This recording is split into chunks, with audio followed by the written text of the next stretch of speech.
Hello, everyone, and welcome to the Heart Led Soul Fed podcast. I'm Christine, your soul purpose mentor, and this is season 3, episode 185. I am coming to you live today in Cusco, Peru. Yes, I'm still here, and please don't ask me when I'm coming home, anyways, because I have no idea. I'm here to experience whatever I'm here to experience. But if you want to come and join me, yeah, feel free. I'd love to have a travel partner. But anyways, this episode is called "Quit the Bottle," and it kind of reminded me of a song from the '80s in the same reference, like "Drop the Needle" by Haywire. I don't know if you guys are familiar with that song, but maybe you want to go and check it out. So I feel it's the same way. My guest, Daniel G.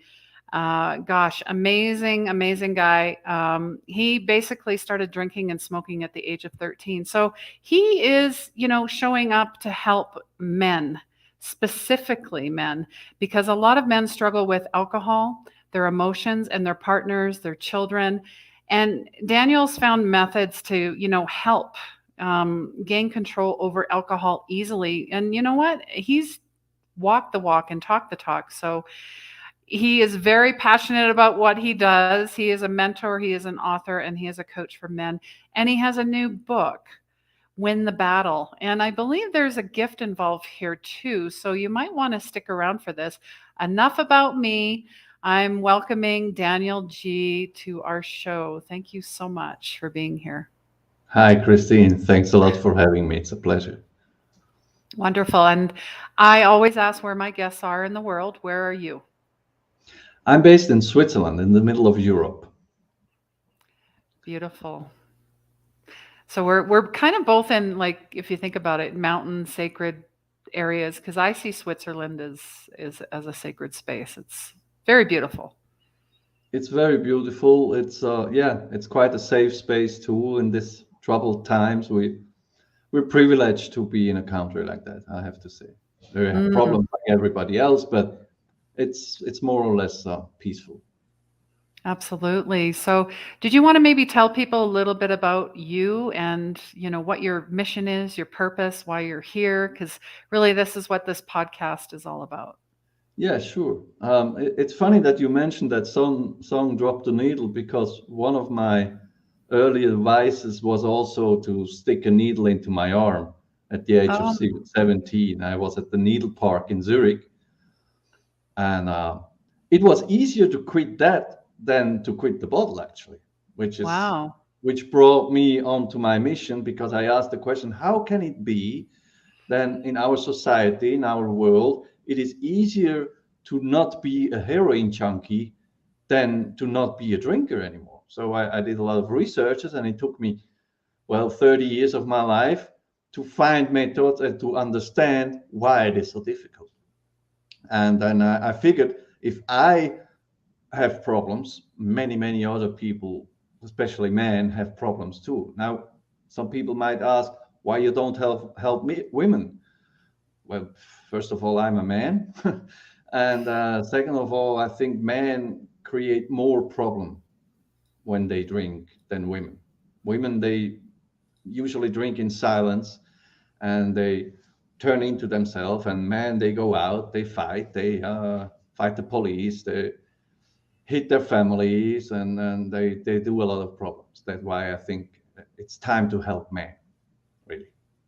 And thank you for that. I, really appreciate that. And funny you say drop the needle. That I didn't even think of that reference actually. My reference to the song was it's like, the record player, the needle on the anyways, wow, okay. Oh, Spirit funny. obviously had other ideas. Yeah. Um, and some of the stats that you shared with the consumption of alcohol has increased by 47% over the last 10 years. And we're seeing because of COVID, there's binge drinking. Did you want to talk about that a little bit? Yeah, the issue is that let's start with the relationship in the families. A lot of relationship, they just go along because people go out all day to work, and then they come home. But if they're home the whole day, let's say the lack of or fault of relationship that haven't been addressed, they show up. So a lot of people, they turn to alcohol to quiet their mind, to quiet the partner, and that's why I think it has increased. Also because of loneliness, because not everybody has a partner at home. So the only social life a lot of people have are at work, and if they cannot go to work, they're all alone, Mm. and they get lonely, and then Netflix and alcohol and chips and more alcohol and more Netflix, and which leads to a dependency. Because I don't want to be the doctor here, but let's face it, alcohol is a highly addictive substance. And even if you're strong-minded, it just it gets you. It's evil. It gets you. So It does. yeah, that's why that's another huge problems of this difficult period we're going through. Let's call it like that. Yeah, I mean, it's brought up a lot of things for sure Yeah, since 2020. I mean, a lot of us are, or at least the clients that I'm working with are realizing they're here for more, than what they were shown or what they were, on that treadmill, as you call it. You're in the hamster wheel and you can't get off. And you know what? I'll just be full out. I had issues with alcohol. I'm sure there's got to be people here that have issues with alcohol. And if you have, please comment. Let me, even if you're on the replay, if you have questions, if you're looking for support or help, please reach out to either myself or Daniel. We're here for you. I mean, I think if anything, we're healing together and we're learning, all the things, all the addictions, whatever they were, it's really just filling an empty vessel. yeah, And especially men, I would love men to step forward as well. I mean, you work with men, right? yeah. Specifically. The thing is with us that we don't like to step forward um, to tell about our problems, because in my generation of men and a bit younger and a bit older, we have been brought up with the thinking that a man has to be stoic and calm and quiet and does not cry. A boy does not cry. I hear it Mm. in my childhood. And a man doesn't show his emotions. And also, a man doesn't talk about his problems. Uh, there is this story, I lived it, and a lot of other men lived it, that we sit in the car, drunk, and we cry in silence before entering home and before telling our wives that everything is fine, which is not, and which she obviously senses that it's not. But we don't open up, and I think that's the major huge problem. That's the first hurdle men have to take, because once they step forward and they talk to me and we have our weekly calls, usually it's very quick and it's very fast and easy results within weeks. The longest client, I call it, I had, it was like 6 weeks. Usually it's 4 weeks, 4 phone calls, and a bunch of videos you can watch, and then you're done, because we go back, we watch what the trigger is, we change mindset on what alcohol is and what it does in society and what it does to us, to our family, and then usually very quickly it makes bam, and the thing is gone. So what I can say to you guys out there, just reach out. I'm very discreet. I don't talk about anything. And it's just a little step to make. It's just, hey, Daniel, I'm here. Let's have a chat. That's all you have to do. And your life is going to change. It's that easy. But as easy as it is, paradoxically, with men, they don't do it. They just don't do it. I can't understand really why, but on the other hand, it took me 30 years to get out there and to say, hey, I know a way out. Let's do it together. And I hired a very good coach who helped me for over a year to really own the thing and to say, okay, now I'm ready to help other men, because even though I managed to get rid of it, I wasn't ready to go out and to speak about it. So I think that's just how we men are made. We don't talk about our things. Hmm. So how do you get someone to talk to you then? What do you think is the barrier? What's the biggest barrier, and how do you get them to drop whatever it they think is, why they don't want to talk about it? Usually, if they see that I'm a peer, I know exactly what they're going through. I mean, I ruined my life. I almost ruined my partnership. I ruined two businesses. I was really rock bottom. I woke up in the streets with my dinner over my shirt, and I really know. I know. So once they see that, they see, oh, okay, he probably will understand me, and I'm really not the guy telling you, "You don't do this, it's bad for you," and you know, no, because it's life. It's just happening, and once men sense that my heart is open for them, and then really I'm here to help. It's not about money, it's not about being famous or whatnot. It's really, I see the life I have now, and it's fantastic. It's just amazing. So once they feel it, okay, this Daniel guy, I think he has it really. They come and they open up. And then of course I Yeah. have to go out and do podcasts on Facebook and LinkedIn and TikTok and all that stuff. I'll have to talk to you about TikTok. People keep telling me you got to get on TikTok, and I'm like, what is my resistance to TikTok? Anyways, oh, too funny. Although I could sit and watch the videos, all the cute little animal videos. I could watch all day. It's whoa. I have to boundaries, boundaries.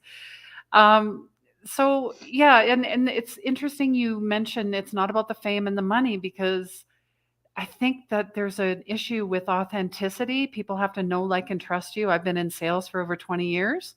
They want to know if you're attuned to their FM station, what's in it for me?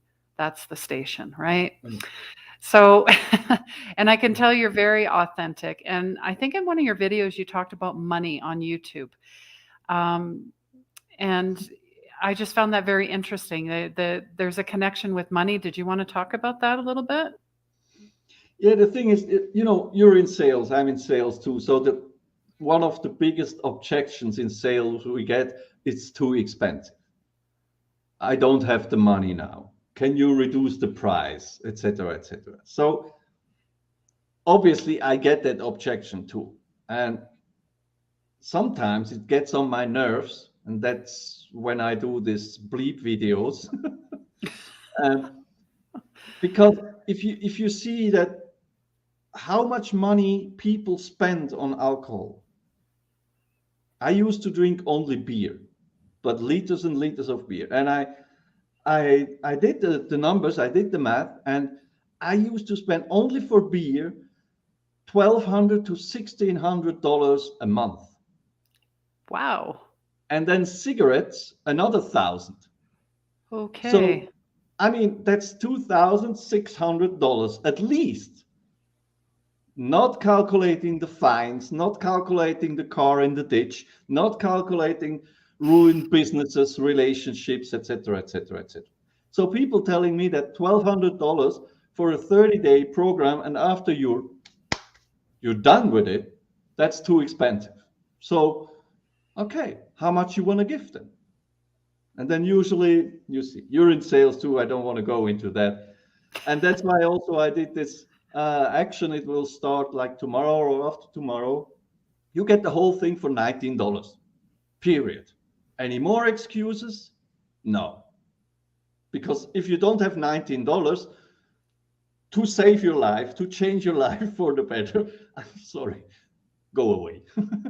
Because then nobody will help you, nobody can help you. Oh, I like how you've come to the point where you know your worth. Because I know when you first start, like myself, I'm sure there's people out there, you give everything away. You give, free, free, free. You don't know your value. And then unfortunately it translates into you attract people that don't know their value and they don't want to do the work. There's You have to be ready. Yeah. I mean, I quit smoking 20 times. And I still have moments where I'm like, but then I know what would happen if I had a cigarette. So, is Yeah, that the same way with alcohol? absolutely. It's even Mhm. worse with alcohol because now in society, in the Western society, smoking is not regarded as something cool anymore. People that still smoke, they're like, "What? You still smoking? All right." But drinking, it's still accepted. It's still part of society, so it's even worse. But actually, it's the same methods. It's the same approach. Once you have a different point of view on something, automatically your actions and your behavior will be different. So if you know that basically it's not your fault that you drink too much or too often, of course, you decided to have that drink and to have another one and tomorrow again and again.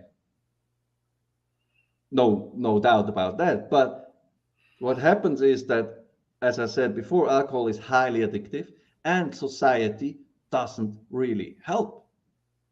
So everybody's drinking around you.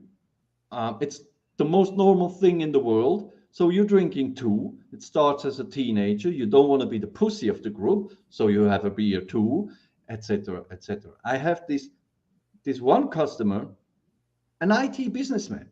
I mean, we're talking about functional drinkers, not the alcoholic lying in the street, not being sober at all anymore. Because frankly, I cannot help these people.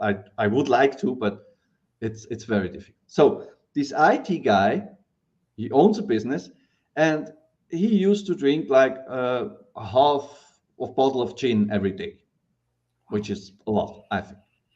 And once we found out why he started as a teenager, it was gone instantly. It was like, what? But that's not even true anymore, this trigger. So he stopped it. Done. And that's how it works. So that it's an open, I try to open the mind to have a look on what alcohol really is, not chemically, not for the body, um, what it is in society, but also what it is, how your body is fighting it, and how your body wants you to survive at all costs. And that's why body gives you the signs like throwing up, like hangover, and like building up a resistance. That's all to protect you from dying, basically, because that's the task. The only task of our body is not die, survive, survive, survive. Mm. So once you get all this information, you start thinking differently.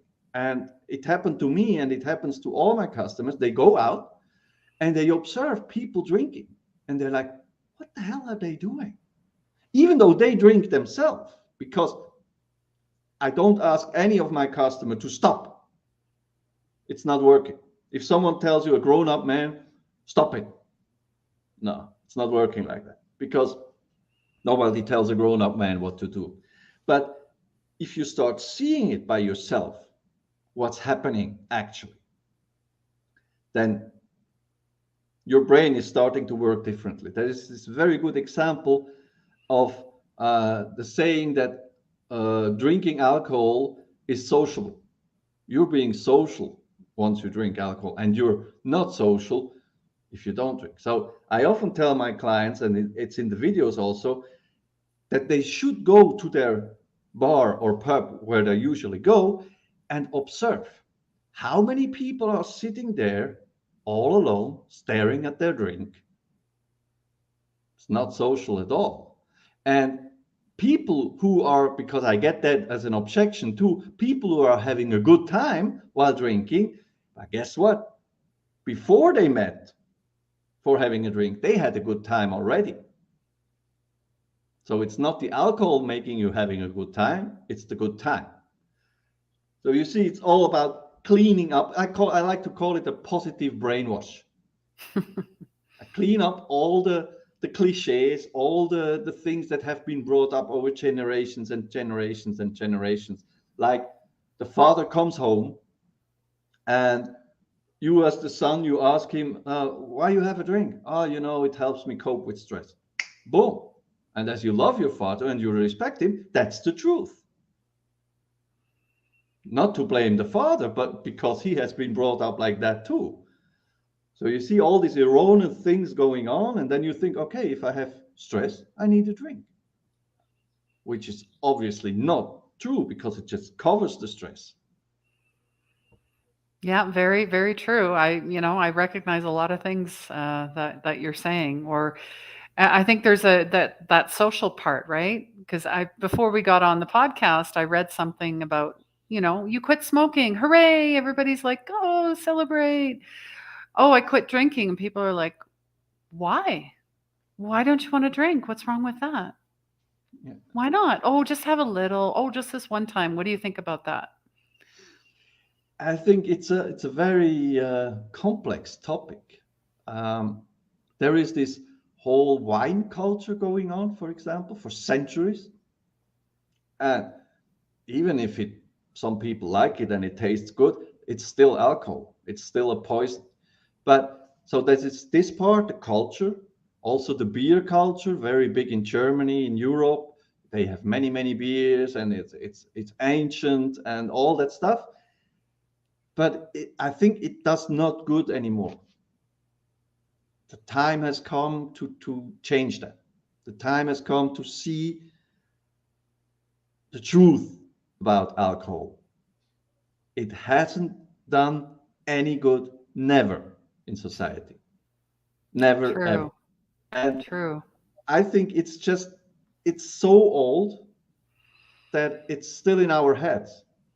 I talked to a lady. She grew up on a vineyard, so for her, drinking a glass of wine, it's culture.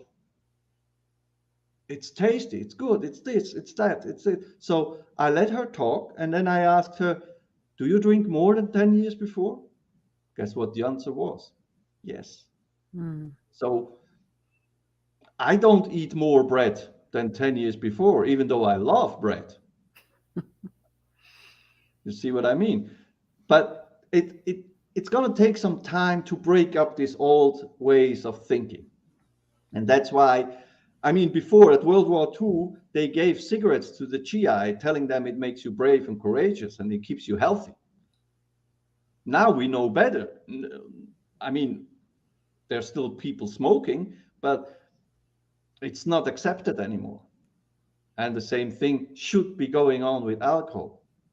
Now, there is another thing I think that the old Roman had that already. It's like bread and games, keep the people quiet.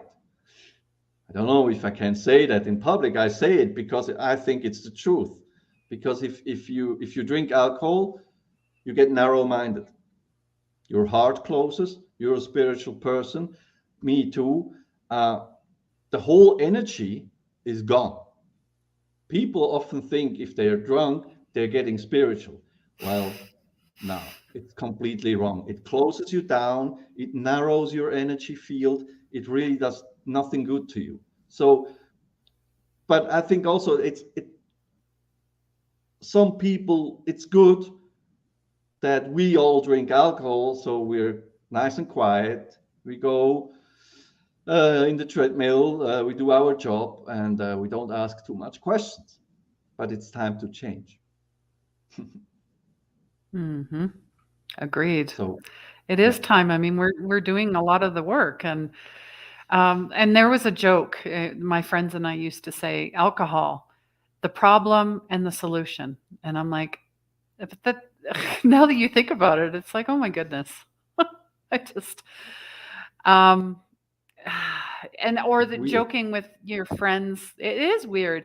Oh, I spent my night with the porcelain um with the toilet or whatever, and ha ha ha, I won't do that again. But then we do it again. It's it's so bizarre, why we put ourselves through that. And I think well, health problems especially, and I think there's a lot of liver issues coming out of this, and there's even, they're calling it a non-alcoholic fatty liver. So imagine you're drinking at the same time. Whew. Anyways, it's But there again, I have to say that our body is an amazing, amazing surviving machine. And once you even drink less, you don't have to stop. Nobody tells you. I don't tell you to stop. No, it's up to you. But even if you skip just one drink per day or whatever rhythm you have, your body gets stronger and has more energy the next day. And you will see, you will feel a difference. So that motivates a lot of men to skip another drink and then to skip another one and to skip another one. It's not that, who am I to tell people what they should do? Stop drinking. No, that's not going to work. But if you understand what's happening in your body, what's happening in your mind, and if you see the benefits of just skipping one drink, just the last drink, it's amazing. I had this young man, a boxer, really nice guy. I used to do a little sparring with him. He was so kind with an old guy to do a little bit of sparring. And he drank too much on weekends. okay.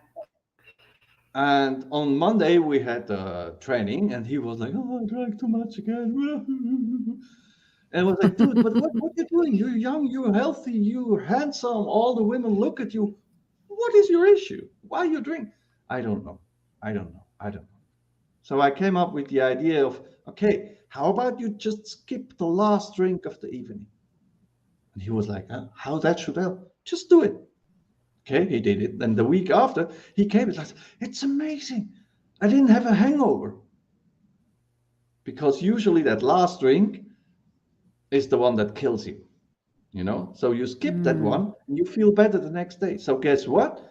Every time he went out, he just had one drink less. And so on, and so on, and so on. And today, he has maybe one or two beers, and that's it, which is great. I mean, I'd say stop it completely, but it will get with time, it will come there.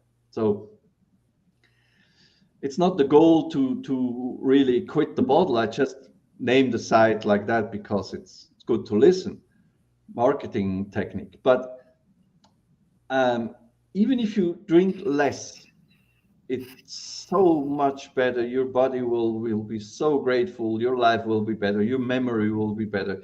Your performance at the job will be better. Your performance in bed will be better. Everything will be better.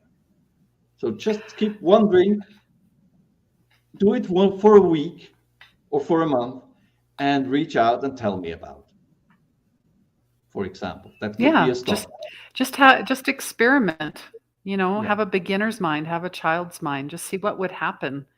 And what's the worst that could happen? You had one less drink. And I think your sleep is would definitely be improved. So that's really important. Yeah. That's And thank you for sharing that. You all, there's some stats here about 14 or 15-year-olds reporting having at least one drink per month. breaks my heart. It breaks my heart. It's still happening. It's still inflicted on the youth that drinking is something so cool, and it breaks my heart. But that's also the fault of Hollywood and the media and TV, because there you see successful, good-looking people having a drink. Now, in real life, all the very successful people and entrepreneur I know, they rarely drink. So up to you, what's the truth? But I don't know what to say, because the problem is, especially with very young men, they don't listen at all. You know, if a silverback like me coming along and say, hey, is that cool with you? They don't listen. So I watch them getting into the same game as I was, and thousands of other men are in that game, and I'm helpless. I cannot do Yeah. anything because they're too young to listen. I mean, when I was 15, 16 years old, I didn't listen to anybody. Not to my father, not mother, nobody. Nobody could tell me some reason or something. So yeah, I'm helpless there. I don't know what to do. I'm open to suggestion how to help the youth, but it's a real issue. It's a real problem. Oh, now you're frozen.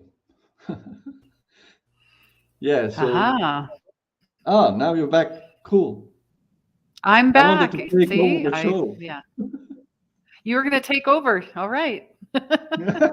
Go for it. No, now you're back. I'm glad. Okay, thank you. Yeah, no, I was just saying I knew everything. I'm invincible. It's I really want to get I mean, the kids that are coming in now are definitely more upgraded, more, they're star seeds, they're crystal children, they're indigos, they're already preloaded with what we already know. So that gap is definitely, there's not much of a gap left anymore, which I'm pretty excited about. So, did you want to talk about your book, Win the Battle? Yeah, basically it's the video Very course, nice. the video training as a book. So the training has 30 Okay. videos, each 15 minutes or so, and I advise to watch one video a day, and then you can have a weekly call with me, 4 calls, and usually that's enough. Or you can just read the book, which I will gladly give away as a PDF, as an ebook for people who want it. And if you're through with that book, you should be done too. Now, really, it's that easy. There are a lot of myths being told in society about cravings, about withdrawal issues, and stuff like that. And I can tell you, as long as you're not the one drinking 24/7, you won't have any withdrawal issues. That's just a myth. It's just not true. I used to drink Mm, 5, 6, 7, 10 liters of beer a day, and I stopped like that, and I didn't have any withdrawal issue. I was a bit nervous, like for a week or so, but that's all. So that's feasible. wow, That's doable. Really, it's not. So there are a that's lot amazing. of myths going on, and people are afraid they're not being able to cope with stress anymore. People are afraid that they're not funny anymore. They're not social anymore. They lose their friends, etc., etc. And it's all in here. You will have a lot of aha moments. It's, oh, okay, didn't know that, didn't know this, didn't know that. And it cleans up your mind, and all these cliches and all these myths will be gone by the end of the book. If not, Yeah, call me. and yeah, if not, call them. Yeah, and I definitely can't wait to start reading that as well. I'm sure there'll be some aha moments and epiphanies for me. Yeah, I really appreciate what you're doing. I always ask my guests 2 questions before we wrap up the show. But if anybody wants a copy of the book, please just comment. Even if it's on the replay, we'll get you a copy. All right. So, how can we as a collective energy help make your dreams come true? Do you have like a Moby Dick, like a big whale dream? That's what I call it. Uh, I will grow up to 120 years. And I want to sit on a bench with 120 years. And I have this picture that a young person, a young human being, sits beside of me and asks me what I've done. And I can say, you know what? I liberated the world from alcohol. Wow. That's a first. I love that. I love that. Aim for Yeah, the wow. stars. If you miss, you still land on the moon, right? True enough. Wow, that's inspiring, guys. I think of that as like an impact story. I really love that. And what does magic mean to you? Life. There's nothing more magic than being born in a wonderful body, surviving machine on a superb planet, and being able to make all these experiences. good ones and not so good ones, which makes us grow, which makes us becoming a better version, which makes us becoming human. This experience of being a human is so amazing, and it's even more amazing if we're not poisoning ourselves. But that's also, it's part of the story. It's part of the thing. If I haven't gone through all that, I wouldn't be here now talking about it, and I wouldn't be able to help other people. Oh, So that's life, right. You've life. you've got all the credentials, as they say. You're not just talking the talk, and you have nothing to back it up. Um, yeah, which leads to other things. So I really appreciate it. Is there any last something you want to share with everyone before we say goodbye? And then I have all of your links. So if someone wants to get in touch with you and start working with you. So I'd say, first of all, stop blaming yourself for everything you did. Stop it right away. If you want to cut down and you miss it, you fail, do not blame yourself. Be kind with yourself, stay kind with yourself. That's the first, very first step. Do not blame yourself. It's not your fault. You have been trapped. Hmm. It's a fucking trap. And there are ways out of that trap. And the first step is stop blaming yourself. The second step is reach out, have a chat with me. I'd love to hear. I'd love to listen. I'd love to talk to you. Lovely. Well, thank you so much for being here. Appreciate you guys. Like I said, if you want to get in touch with Daniel, the links are there. If you'd like a copy of the book, just comment below. You'd love the copy. And if you have any questions, you're struggling with anything, we will not leave you hanging, even if it's on the replay. And send us your comments and feedback. We would love to know. And especially, please rate and review us wherever you listen to your favorite podcast, because that helps other people. So we're here to help each other. So let's start now. Thank you so much. And please remember, everyone, healing begins where the ego ends. Take care.